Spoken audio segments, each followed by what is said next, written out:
Okay guys, so we've got the notorious 57 Chevy tore down. So this is an LS3. I've been running a huge turbo on it for a long time. If you watch this episode of TV when we actually turbocharged the car, it was kind of in one of those positions where I was in a hurry to go make horsepower quick. Well, the problem is it's an LS3, it's got too much compression, and we're pushing too much boost into the motor. So what's happened is, scoping the motor, I found cracks in the pistons. So we tore it all apart. I'm getting ready to jerk the motor out right now. We're gonna rebuild the bottom end. I'm gonna put some good pistons in it, probably ceramic coated. I'm gonna ceramic coat probably the heads and also probably all the exhaust. So this is the original exhaust that me and Justin built for this car a long time ago when we decided to turbo this car. And I've got it all header wrapped right now, but I'm gonna ceramic coat all of this also. The ceramic coating actually, what it does is it traps the heat more inside the exhaust and flows out rather than coming out of the exhaust. So I don't really know what the temperature difference is, but it's pretty drastic. So I'm thinking if I do a ceramic coating on this, I'm hoping to cool everything down underneath the hood. The problem is with a turbo is basically your exhaust is coming out of the motor and creating pressure in the turbo to spin the turbo. What happens is it backs up a little bit of the exhaust and it creates a little bit of heat in there. The exhaust pressure is what makes your boost happen. And so it just creates a lot of heat, and that's the biggest problem with this car is the heat under the hood that I'm trying to get rid of. So ceramic coating everything, maybe moving a few things around is gonna help me. But right now we're gonna get this motor pulled out. We're gonna get on the ground. I'm gonna pull the cylinder heads off it so we can look down in it and see how bad these pistons are. Because I've never seen them with my naked eye yet. I've only seen it on the scope. I don't know how many pistons are cracked on this thing. We're gonna find out here in a few minutes, but we're gonna get this thing pulled out, get it on the ground, and do some investigating.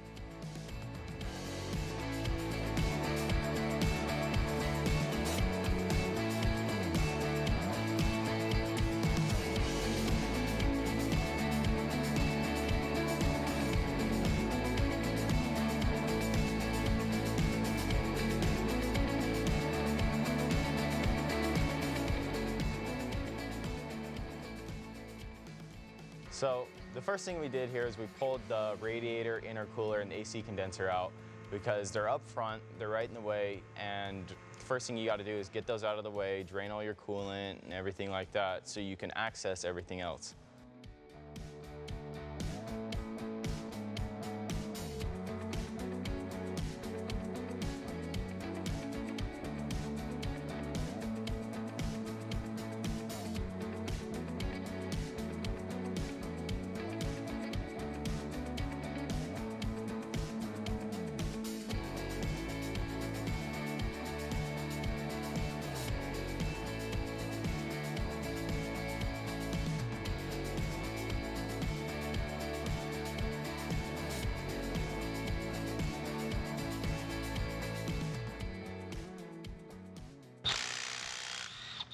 So right now what we're doing is we're gonna pull this front runner off, which is everything that holds the AC on, the alternator. It all comes off so we can get to the water pump, and then we need to pull the heads on this thing, pull the valve covers, pull the heads on it, and then look down on the motor and see what's going on inside of here. It's kind of funny because you do all this work to find out what's going on inside of here. We know there's a problem, but this is where you really get to see exactly what the problem is. So we're gonna tore down.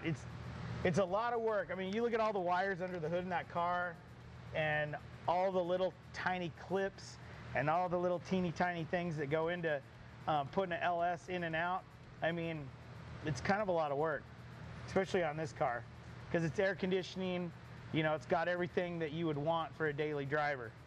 It's not just a race car, so there is a lot of stuff here that has to come apart to make it work. So anyway, We're gonna get these heads jerked off here real quick and then see what's going on inside.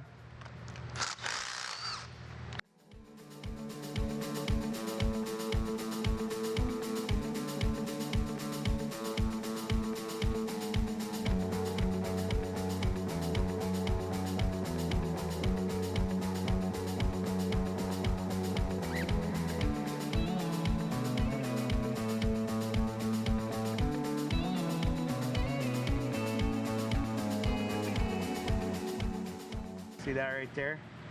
See that? That's not good.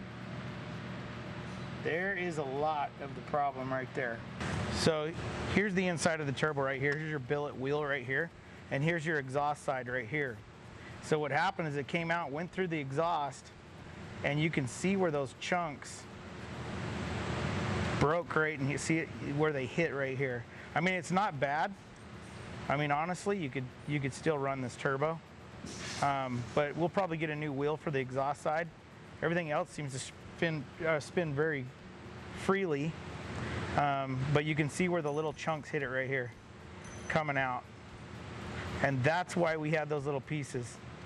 We pulled this apart earlier. We were like, ooh, I wonder what happened right there. So that's what it is. Those are the chunks of the piston going through the exhaust and coming out right here. Okay, well, boys and girls, the moral of the story is this. When you have a 6.2 liter LS motor, it's more of a high compression motor, and it's better to probably leave it NA, meaning naturally aspirated, than putting a turbocharger on it. You can do it like I did, but the problem is you start shoving too much boost in this motor and things like this are gonna happen. You're gonna break things. So when we built this one, we put the turbocharger on it basically just to go race it against somebody. And what really should have happened is we should have tore it down and changed compression in the pistons and changed a few things on it with the camshaft. There's a whole variety of it. So if you're gonna do a turbocharger on your LS motor, there is usually a combination that will keep it alive and make it last. You know, these are a great motor, probably one of the best designed motors on the planet.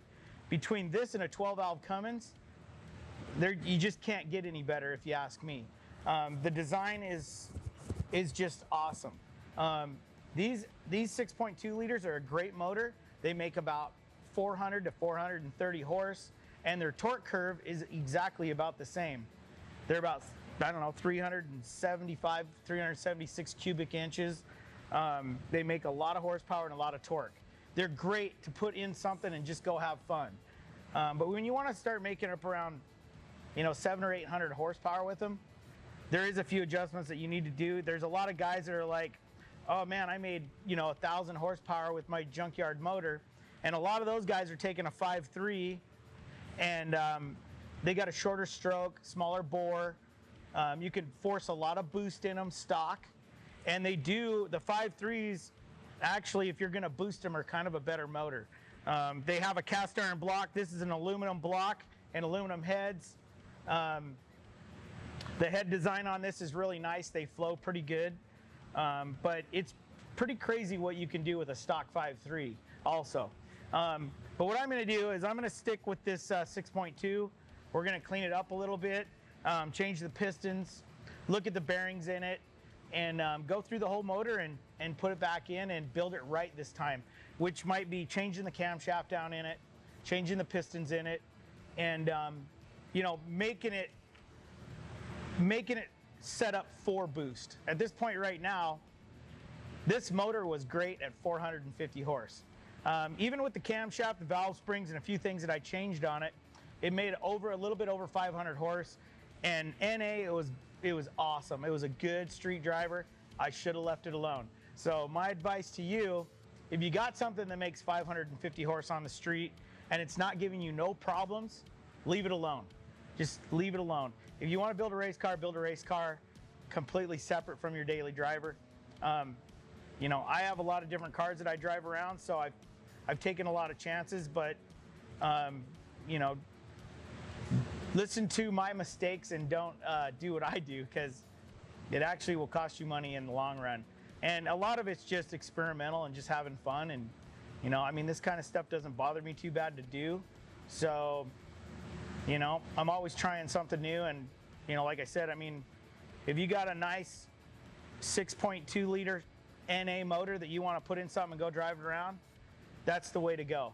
If you want to boost it, then you might want to look into something a little bit different. But for a good daily driver, these are a great motor. I mean, like I said, they make about 400 foot-pounds of torque and about 430 horse stock. I mean, you go back to the 1960s, there was no small blocks that even thought about making that kind of horsepower unless you were supercharging them and doing crazy stuff to them. But for a stock motor, these are great. The way that they're built and designed, it is state of the art. So anyway, that's what I got to say about that. Okay, so my next plan with this motor basically is to get over to my buddy Tony at Touch by Pros. He's going to work on this thing. He does nothing but LS's. That's all he does is work on LS motors. We're gonna change a few things out. I'm gonna take it over there.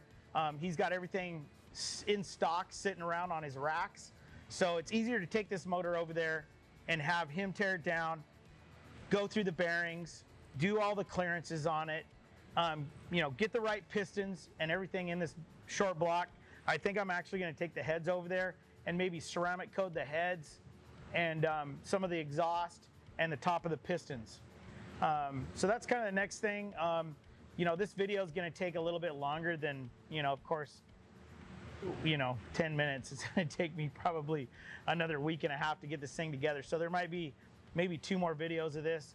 So make sure you guys keep watching, like and subscribe, turn your notification key on so that way you're notified when the next one comes out. And we'll see you on the next one.